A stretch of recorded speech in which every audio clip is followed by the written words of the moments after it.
श्रोते हो नमस्कार. आजच्या वृत्तविशेष कार्यक्रमात आपलं स्वागत. गेल्या आठवड्याभरातल्या चलन बाजाराचा आढावा घेतला तर रुपयाचं मोठ्या प्रमाणावर अवमूल्यन झाल्याचं दिसून येतं. त्यासोबतच सोन्याच्या भावातही वाढ झाल्याचं दिसून येतं. या दोन्ही बाबींचा परस्पर संबंध, सोन्याचे दर वाढणं आणि रुपया ढासळणं या दोन्ही विषयांबाबत तज्ज्ञांनी केलेली कारणमीमांसा तसंच रुपयाच्या अवमूल्यनावर नियंत्रण राखण्यासाठी सरकारनं केलेल्या उपाययोजना याबाबतचं विवेचन आजच्या वृत्तविशेषमध्ये आपण तज्ज्ञांकडून ऐकणार आहोत. श्रोतेहो, भारतात सोनं खरेदी करणाऱ्यांचं प्रमाण मोठं आहे. त्यामुळे अनेक जण सोन्याचे भाव केव्हा कमी होतात याकडे लक्ष ठेवून असतात. मात्र आता अशा नागरिकांचं स्वस्तात सोनं खरेदी करण्याचं हे स्वप्न तूर्तास तरी पूर्ण होणार नाही असं दिसतं. केंद्र सरकारनं सोन्यावरील आयात शुल्कात नुकतीच 5% वाढ केली. रुपयाचं अवमूल्यन सावरण्यासाठी केंद्र सरकारनं हे महत्त्वाचं पाऊल उचलल्याचं समजतं. एकूणच सोन्याच्या भावात होणाऱ्या वाढीची कारणं, जागतिक बाजारपेठेत रुपयाचं अवमूल्यन होणं म्हणजे नक्की काय आणि त्याचा देशाच्या अर्थव्यवस्थेवर होणारा परिणाम याविषयी अर्थविषयक तज्ज्ञ प्रभाकर कुलकर्णी यांच्याकडून जाणून घेऊया.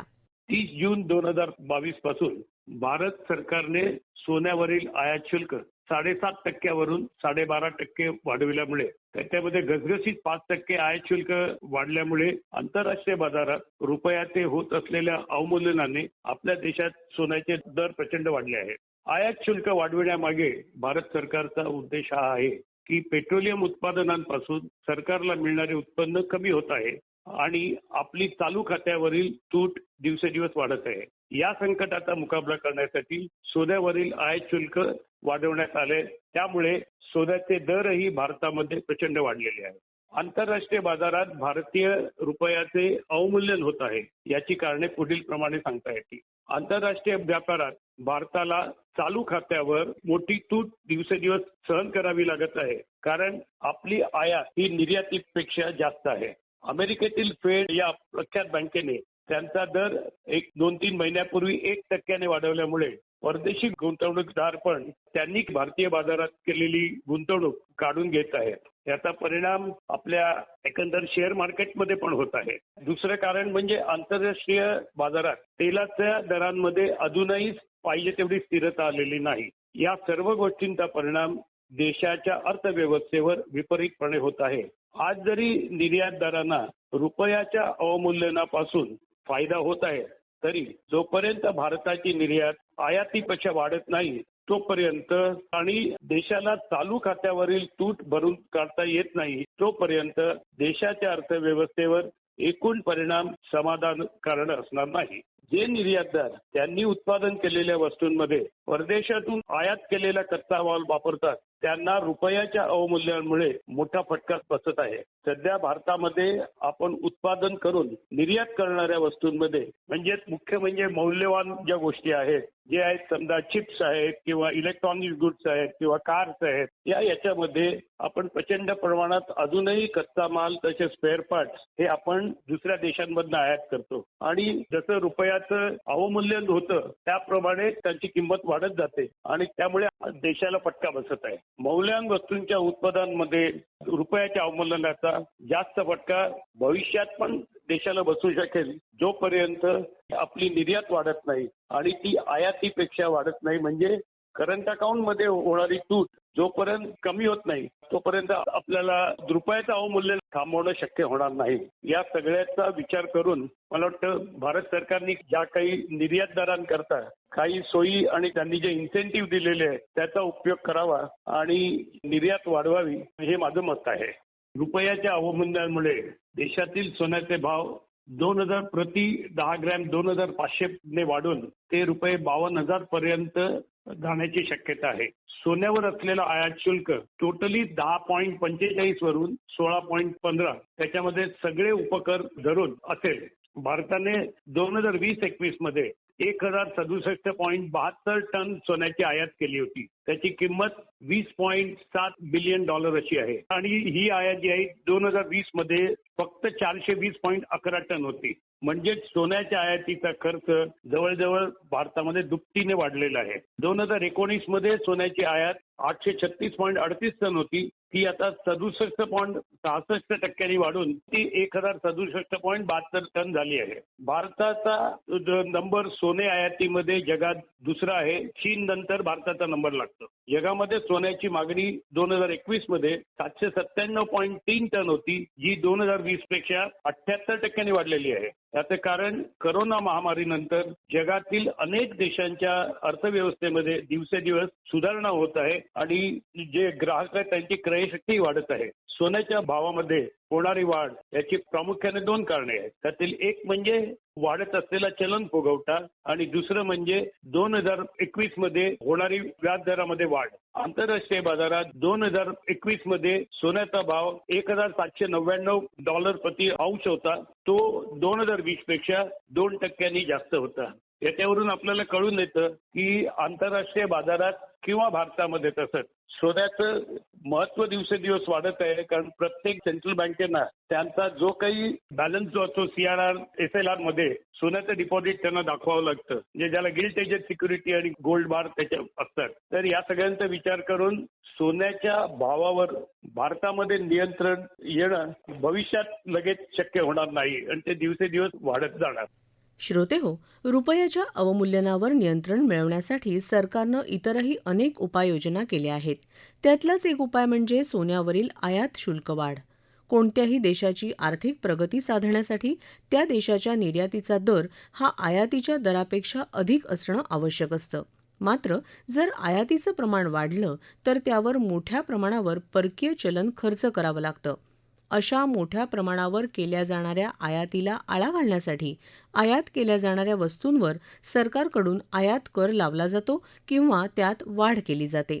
शासन स्तरावर किंवा रिझर्व्ह बँकेकडून रुपयाचं अवमूल्यन रोखण्यासाठी किंवा त्यावर नियंत्रण मिळवण्यासाठी आणखी कोणत्या उपाययोजना राबवल्या जात आहेत, याविषयी अधिक जाणून घेऊया अर्थतज्ज्ञ उदय तारदाळकर यांच्याकडून.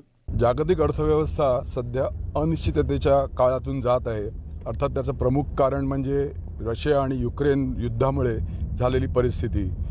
बऱ्याच अंशी ज्या वस्तू असतात म्हणजे कमॉडिटीज ह्यांचं एकूण देवाणघेवाण ह्यावरती मोठ्या प्रमाणात परिणाम झाला आहे. अर्थात भारतीय अर्थव्यवस्था ह्याला काही अपवाद असू शकत नाही. आपल्याला माहिती आहे की भारत सर्वात जास्त सोनं आणि त्याचप्रमाणे खनिज तेल आयात करतो. त्याचा परिणाम म्हणजे प्रचंड प्रमाणात होणारी ही रुपयातली तूट. रुपया आता गेल्या 3 ते 4 महिन्यामध्ये बघितलं तर जवळजवळ 6 ते 60% घसरला आहे आणि डॉलरच्या तुलनेत आता रुपयाचा भाव 79 रुपयेच्या पल्ल्यावर गेला आहे. या सगळ्या परिस्थितीमध्ये सरकार वेगवेगळे उपाय योजते आणि अजून एक गोष्ट म्हणजे मे महिन्यामध्ये प्रचंड प्रमाणात सोन्याची आयात झाली. अर्थात सोन्याचा भाव हा खालीवर होत असताना काही अंशी आता होऊ घातलेले सणासुदीचे दिवस या दृष्टीने भारतामध्ये मोठ्या प्रमाणात सोन्याची आयात झाली. सरकार एकूणच बघितलं तर रिझर्व्ह बँकेचं जे धोरण आपण बघितलं तर रिझर्व्ह बँकेने लागोपाठ 2 वेळा आपल्या बँक दरामध्ये वाढ केली आणि तसंच आपण बघतोय की प्रचंड प्रमाणामध्ये महागाई वाढते. तर रुपयावरती हे खूप मोठ्या प्रमाणात प्रेशर आलंय. तर त्यासाठी काही उपाय पण योजलेत सरकारने. नुकतंच आपण बघितलं तर सरकारने 5% आयात ड्युटी वाढवली सोन्यावरती. शिवाय एक गोष्ट अशी झाली की भारताचा जर विचार केला तर भारत खनिज तेल जसं आयात करतं तसं त्याच्यामध्ये काही प्रमाणात प्रोसेसिंग करून ते निर्यातही करतं. तर काही भारतीय कंपन्यांनी याचा फायदा घेतल्याचा अर्थ की वाईट तऱ्हेने नाही की एकूणच परिस्थितीचा आणि त्यांनी मोठ्या प्रमाणावरती याचा निर्यातीसाठी उपयोग केला आणि त्यांना मोठ्या प्रमाणात नफा झाला. आणि शिवाय आपल्याला माहिती आहे की भारतामध्ये जे खनिज तेलाचं म्हणजे जे एकूण वापर आहे तो खूप मोठ्या प्रमाणात आहे. आपण जवळजवळ 80 ते 82% हे आयात करतो खनिज तेल. तर ह्या डोमेस्टिक मार्केटमध्ये कमी तेल आणि निर्यात जास्ती असा काहीतरी एक मोठ्या प्रमाणात ज्याला आपण म्हणतो की तफावत निर्माण झाली किंवा इम्बॅलन्स झाला. त्यावर उपाय म्हणून कालच वित्त मंत्री श्रीमती निर्मला सीतारामनजींनी ज्या कंपन्या ह्या तऱ्हेने निर्यात करतात त्यांच्यावरती पण एक इम्पोर्ट एक्सपोर्ट ड्युटी लावली. म्हणजे संपूर्ण तऱ्हेने हे कसं याचा बॅलन्स करायचा याचा प्रयत्न चालू आहे. पण त्याच घडीला आपण एक बघितलं पाहिजे की भारतीय परकीय गंगाजळ म्हणजे फॉरेन एक्सचेंज रिझर्व्ह हे जवळजवळ $30 अब्ज इतक्या पातळीपर्यंत गेले होते. आणि ह्या सगळ्यात गेल्या 3 ते 4 महिन्याच्या युद्धजन्य परिस्थितीमध्ये म्हणजे साधारण फेब्रुवारीच्या शेवटापासून मोठ्या प्रमाणात आयात करायला लागल्यामुळे खूप रुपयावरती प्रेशर आलं आणि अर्थातच आपले जे फॉरेन एक्सचेंज रिझर्व्ज आहेत त्यात घट झाली. आता तर ते $600 अब्ज खाली आलेत आणि मला वाटतं मागच्या आठवड्यात हा जो शुक्रवारचा आठवडा सरला त्याच्यामध्ये साधारण त्यात किरकोळ म्हणजे 2 अब्जांनी फक्त वाढ झाली आणि गेल्या 3 ते 4 आठवड्यामध्ये त्यात घट होत होती. ह्या सगळ्याचा परिणाम अर्थातच आपण बघतोय प्रचंड प्रमाणात महागाई वाढते आणि ती रिझर्व्ह बँकेच्या धोरणाच्या म्हणजे आपली महागाई 6% वर जाऊ नये म्हणून प्रयत्नशील आहे रिझर्व्ह बँक, तर त्याच्या पलीकडे गेलेली आहे. आणि जे कमी होणारं परकीय गंगाजळी आहे त्याच्यामध्ये एक प्रकारचा आपण जर गणित बघितलं तर रुपयाचा भाव जेव्हा वधारतो म्हणजे तो आता ₹79 झाला तर ज्या कंपन्या फक्त एक्सपोर्टवरती किंवा निर्यातीवरती अवलंबून आहेत म्हणजे आपल्या IT सर्व्हिसेससारख्या कंपन्या आहेत किंवा ज्या कंपन्या आता पेट्रोलजन्य पदार्थ किंवा आपण मोठ्या प्रमाणात बघितलं असेल तर साखरेची निर्यात केली मागच्या वर्षी आणि खूप साखर कंपन्यांना फायदा झाला. पण अशा निर्यातदारांना त्याचा फायदा होत असतो. पण कुठल्याही परिस्थितीत आपण बघितलं तर भारतासारख्या देशामध्ये खूप मोठ्या प्रमाणात एक गुंतवणूक लागते. मग ती प्लांट अँड मशिनरी असेल किंवा कुठल्याही परिस्थितीची असेल तर त्या गुंतवणुकीसाठी जेव्हा आपण आयातीवरती अवलंबून राहतो तेव्हा अशा ह्या मोठ्या $79 ह्या भावाचा विपरीत परिणाम होतो.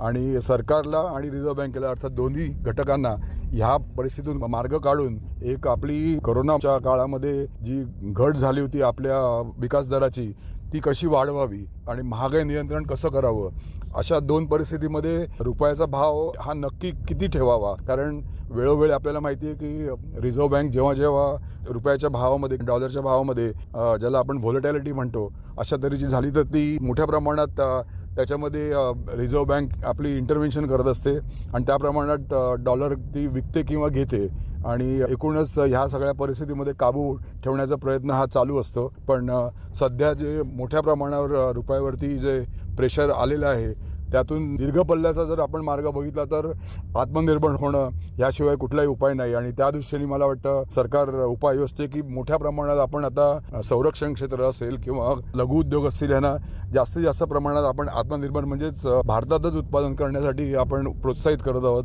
आणि त्या दृष्टीने आपण बघितलं तर सरकार अशी ठोस पावलं उचलत राहिली तरच एकूण पॉझिटिव्ह परिणाम दिसेल.